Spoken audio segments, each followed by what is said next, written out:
Hey friends, it is time for another episode of the Before Conferences Conversation podcast. My name is Jonathan Page. I'm the Director of Connectional Ministries for Innovation and Creativity in the Virginia Annual Conference. And today our guest is Jason Stanley. Jason's an ordained deacon who serves on the Coastal Virginia District. And today we're going to be talking about church and society. And it's going to be a little bit of a different podcast than some of our others. So you will not have heard yet all about church and society, but there are three committees on church and society, 1, 2, and 3. Jason is on Church and Society 1, and I'm on Church and Society 3. So normally this is just me getting to hang out and ask questions of others, but today Jason's going to take a bold move, and we're going to do something bold together, and you're going to interview me too. So it's going to go great. We're all going to have a wonderful day. So Jason, thanks for joining us. Absolutely. Thanks for grilling me. Tell us a little bit, as we're getting started, about kind of your calling to the work of General Conference. Why is this something that you're up for doing? Yeah, so I've been asking that question a lot lately. Yeah. Especially since we were elected in 2019 and have yet to make it. But I think one of the things for me has been that it's important for me to be part of the change. I can't sit on the sidelines and complain about what is or isn't working or what is or isn't being done. So I need to be a part of the process. And so for me, it started in 2016, learning to write legislation and submit legislation to 2016. And then I think another piece of it was important to me that our delegation had a deacon voice. Yeah, the previous delegation did not. And so it was really important to me that we had that voice because I see us at a time when the church is changing. Yeah. And it's a time for us to kind of live into who God's calling us to be. Absolutely. As the United Methodist Church. And so that's really what it is for me. Beautiful. Yeah. What about you? Beautiful. Yeah. What about you? Yeah. So a big part of my call story, in 2006, I attended an event called Exploration. We just had one of those recently in the United Methodist Church. So it's an event for young adults who are discerning a call to ministry. And as clearly as I heard God calling me into ministry when I was a teenager, a freshman in high school, I felt God speaking during that event to me saying, Jonathan, I'm calling you to this church. I'm just not calling you to keep it the same. And that phrase has really guided a lot of my life in ministry. And so as I've gotten more and more invested in the work of the United Methodist Church, there's this that the General Conference really is pretty significant in shaping the role and direction of where we're going as a denomination. And so I really felt inspired to put my name forward to say, hey, if I can be of an assistance in helping to shape and form the kind of church that we are feeling called by God to produce, something that reflects the kingdom of God on earth, that really reflects the open nature of God's love, that it's not something that's restricted to a select few, but is something that's available through God's prevenient grace to all of God's beloved children, then that's something worth investing time and effort into. But definitely very different. It was a different world in 2019 when we were elected. I was in just about to finish my first year of a pastoral appointment in Northern Virginia. It was my wife and I. We lived by ourselves. We had 3 dogs at home, and just a very different world. And now I work for our conference office. I have a kid, only 2 dogs now, and some joys and some griefs in there. But it's definitely a different world now than it was when we came into it. And so we're both serving on Church and Society. Church Society 1, Church and Society 3. We should say what distinguishes these two, I might be getting ahead of myself a little bit here, but the Church and Society paragraphs are in the Book of Discipline. There are a couple that get sort of farmed out, 161, 162, and 165. Your committee deals with everything that's not those paragraphs, I believe. So congratulations. Yeah. Good for you. Church and Society 2 that you'll hear about in the next week or two on this podcast, that is paragraphs 161 and 162. And my committee deals with paragraph 165. And so we'll talk about what those paragraph numbers mean in just a couple minutes. But as you think, Jason, about after election, we meet as a delegation, we kind of pick, okay, here's the legislative committee options. What was it about Church and Society 1 that stood out to you and said, like, hey, I want to be a part of this work? I guess I shouldn't say that they were the last two left, right? I mean, it's true. It's true.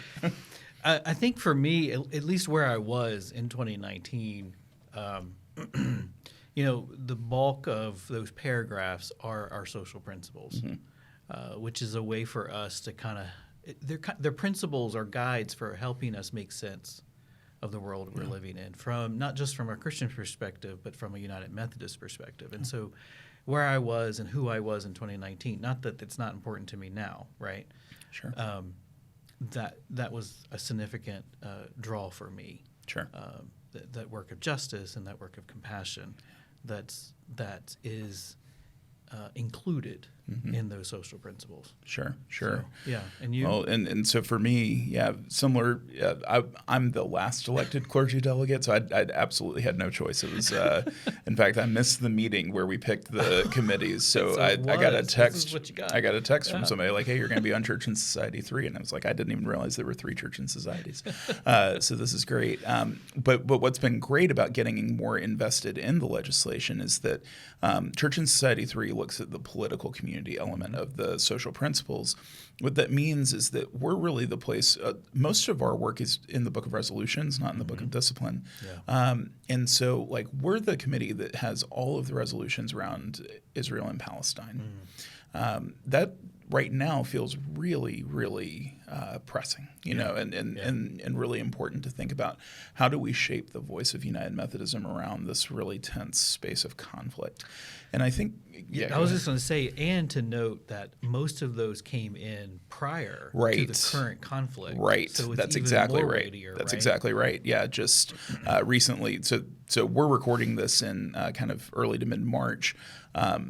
So when it comes out, it'll be a little bit different. But we've just had some new proposals come in to our team. Like, hey, some of the folks working with the General Board of Church and Society have said, we even want you to think about editing the petitions that are before you right now, just because of the nature of the sort of the fresh face of that conflict. And so when you think about the opportunity, resolutions, non-binding, there's it's a little bit different than the disciplinary petitions, but the opportunity to shape some of our voice around these really global, impactful situations that goes for situations in the Philippines and Africa and all different corners of the planet. And so for me, that's a really great opportunity to say, hey, this is collectively what we want to be about, what we want to aspire to as United Methodists, while also realizing that encapsulates a wide variety of perspectives and all of that sort of thing. So, say a little bit more about the difference between legislation and resolution. Yeah, sure. So, disciplinary. Two forms of legislation, by the way. There's disciplinary legislation and non-disciplinary legislation. So disciplinary legislation means that we're going to have a paragraph about this or a sub-paragraph in the Book of Discipline. It becomes a part of how we order our life as the life of the church. So, for example, if we were, if we had a paragraph in the Book of Discipline that said we need to make sure that directors of connectional ministries are funded at least $1 million for an annual salary, like that would be, I would vote for that legislation. Nobody else would, but that would then become incumbent upon annual conferences, districts, and local churches to make that happen, right? Like it becomes a part of that. Non-disciplinary legislation often deals with budgets and funding that is not going to be a part of the Book of Discipline, but does still need to take place. Resolutions are really about it's sort of our aspirational values in a lot of ways. It's who we say we intend to be in our life as United Methodists. But what you may find is, for example, if you this is a relatively controversial example at times, but the resolutions that we have in our Book of Resolutions around abortion are really, I believe, they're very well written to really describe the wide nature of perspectives around abortion conversations in the United Methodist Church.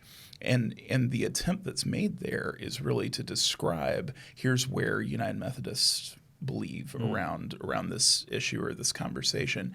But you may say, Jason may look at it and say, hey, I really am down with these things, but I kind of struggle with this a little bit more.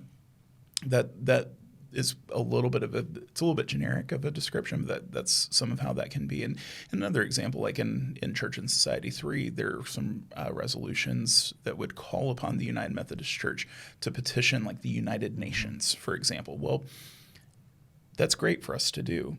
The United Nations may not take our call.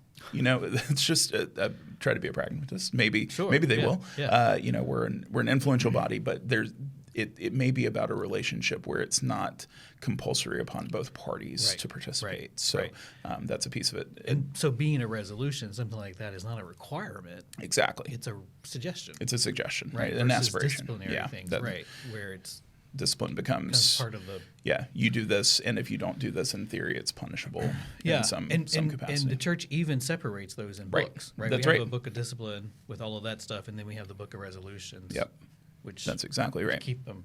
I don't know if that's intentional.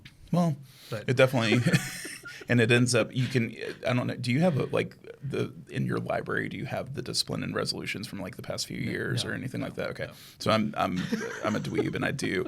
And you can see how over the years they've changed in size, because every 4 years we evaluate these, and we can put in the resolutions have a term limit on them. So it's actually, we should probably mention this. A lot of the book of resolutions has to be brought before this general conference because it's set to expire. Right. So if we didn't pass any resolutions at this general conference, we wouldn't have a book of resolutions anymore. Right. So those expire after 2 quadrennia. Anyways, you can just kind of see it's wild how much fluctuation there is in that. Yeah. Jason, kind of coming back to your legislative committee, Church and Society 1. We mentioned the 3 paragraphs that aren't a part of that. Yeah. So what's in it? What's just sort of the general framework of your legislation? So Church and Society 1 is going to deal with the preamble of the revised social principles. It's going to handle or deal with caring for God's creation and the economic community. Okay. So kind of taking a look at all of those pieces, and I think it should be noted, the social principles that we currently have in the Book of Discipline were written in the 1970s. Right. A lot has changed since the 1970s in the church, in the country, in the world. And so let me back up one more step. The current social principles were written primarily from a United States perspective. That's right. Right? And so the revised social principles that we have, and if you look online, you Google UMC's 2020 social principles. Don't let that confuse you because of the change in postponements and whatever, all those things that happen. Right. They are, the revised social principles are actually more globally written. Right. They have a more global perspective. And so I applaud the General Church of the Board of Church and Society for that really hard work that they did. Absolutely. They're really well written. They really are. They're theologically grounded. And I believe, is it your understanding that they reviewed these with something like 4,000 United Methodists ahead of time? Yeah. So all over the world. Right. All over the world. Right. So that all of those perspectives and all of those voices were heard. And there may be some folks who say this doesn't go far enough, this way or that way. Right. But I think that's the beauty of this document as well. Like, it represents the whole of who we are as United Methodists. So that's the bulk of what we're dealing with. That part of the social principles. Some of the resolutions we have are largely around environment, justice, and climate change. Sure. Is any of your this is a very particular question, and you may or may not know the answer to it. Does any of the resolutions around creation care deal with like economic investments or anything like that in your committee? I don't think so. Yeah, I think that's more in the financial administration space. Yeah. But I think that's an important clarification, that just because something is in a legislative committee that may focus on creation care, it may not be exclusively in that space. That's right. There's even a creation care resolution that's similar to one that my committee has that actually is in the local church committee. Yeah, that's right. That's right. So right. And that ends up being an interesting part of the whole dynamic of how do you get all this to fit together. Right. And it's been, I don't know how it's been for you, it's kind of fascinating to me the ways that you have to like correct legislation after the fact to make it agree with each other, because you might have something in one part of the book of discipline that says this, and then you go to another place. It's a little bit scriptural in that way, right? Where sometimes things don't align always. But I just think that's important for listeners to be able to realize that just because it may focus in one legislative committee, it's not exclusively there. Right. Yeah, absolutely. So how have you been preparing for General Conference? Yeah, so that's a great question. So I'm a part of in a lot of these conversations, we're finding out that we're forming sort of groups within our legislative committees. I'm not unique in that way. So I meet with about once a month with a group of folks, largely who identify as centrist and progressive, who are all going to be serving on Church and Society 3. So we have a monthly call, and a part of that is to check in with each other. There's a little bit of spiritual care, but it's also a way of being able to say, okay, let's talk about the legislation that's coming before our team. We have a total of, I think, 43 pieces of legislation. Only 2 of those are disciplinary petitions, and one of those might even be declared invalid because it was proposed by somebody who's disaffiliated. So we really don't have a lot of disciplinary work. We do have a lot of resolution work that's coming before us. So recently we've discerned, hey, we're going to nominate certain people to be in leadership out of that group, and so that's a good thing. But then it's really kind of having conversation about resolutions, about disciplinary petitions, and saying, how do we feel about these, number one? And then if we needed to perfect these, are there things that we'd want to be prepared to suggest? And the good thing about that is it's some advanced work that allows us to go into the conversation in Charlotte without a completely blank slate. Because I think the legislative committees have about 4 days to do their work, 4 days to get through.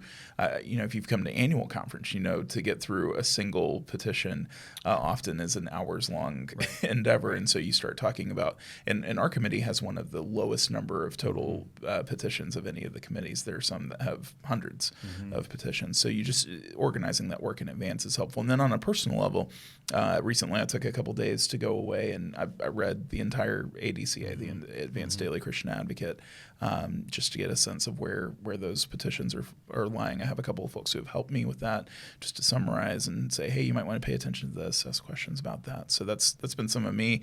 I don't know, what's your sense of how the preparation process has been? Yeah, I've been praying a lot. Oh yeah, that's well, you're better than me. Been praying a lot. Been reading through the ADCAs. Actually, the 3rd volume just came out. Yeah, that's right. About a month ago, that's right? So even more legislation. So this has probably already been said in another podcast. Sure. But we have all of the petitions that were submitted for the 2020 General Conference, and then a month ago. Yeah, was it a month something ago? like that. It's late January. Yeah. We got out the whole batch of legislation that was written for 2024. That's right. Did you get very many more in that batch? It's a handful. Okay, It's all were resolutions. Okay. No more disciplinary petitions. Just a handful. Yeah. I think y'all were the same. It's not a huge amount. I was relieved. Which is like I think about the when I went away recently. I think conferences got this pile of new legislation, and that it's challenging because I don't know how you'd been preparing in 2020 before, because the General Conference was postponed only about 2 months before it was supposed to happen. So I've gone back, I had a bunch of notes from 2020 that a lot of that legislation still applies. When you have all of this new stuff and you only have a couple months to get through it, that can be an extra challenge for sure. It's hard. It's a big piece of it. So 3 big themes that we've been talking about. It's very clear the revision of the social principles is a part of both of our legislative committees. Is there anything related to regionalization in Church and Society 1? I don't think so. No. Nothing for you, right? There's nothing for me either. Yeah. And removal of harmful language is the other kind of theme. Yeah. There is a little piece for us in Church and Society 3. Part of the political community is recognizing some things around gender identity, and that's a place where we'll see a little bit of potential for some removal of harmful language. Not Church and Society 2, that's almost all of what they have. So just a little bit different in how those committees are organized. So Jason, kind of a closing question for you. When it's May 3rd. Let's envision that. And General Conference is closing. Yeah. What's the story that we're going to be Yeah. telling on May 3rd? I hope the story that we're telling on May 3rd is look out, because here comes the Holy Spirit.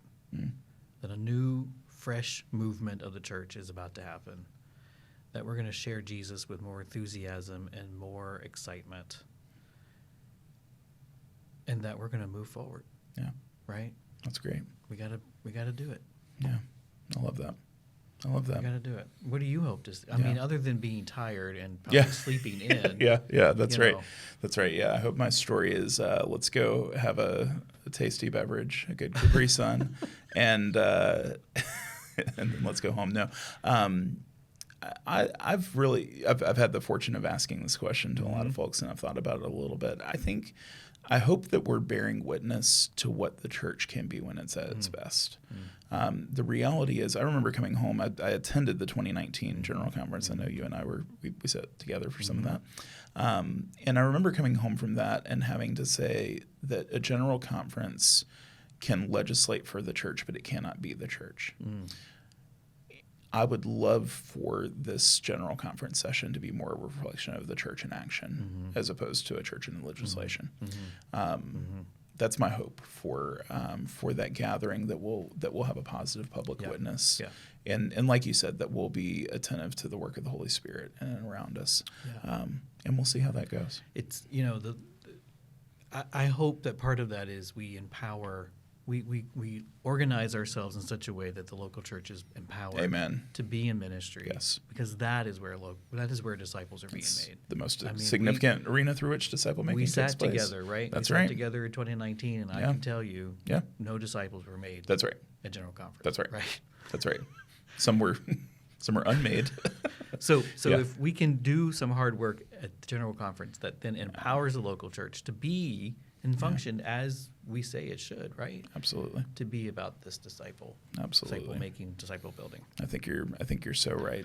Any other closing thoughts or remarks? Anything you want to plug? No. No, I'm good. Good. Well, Jason, thanks so much. Thanks for interviewing me too, by the way, taking on a dual role. And hey, thank you to all of you who tuned in to this podcast and have been tuning into the wealth of resources that we have preparing for General Conference. Just so you're reminded, if you want to learn more about anything related to General Conference, we have thematic videos, we have these podcasts, we have a couple infographics up, we have a number of different resources. They're all available at vaumc.org/GC2024. Remember, General Conference is coming April 23rd through May 3rd of 2024 in Charlotte, North Carolina. We encourage you to be praying for our Virginia delegates and all the delegates that are going to be attending General Conference.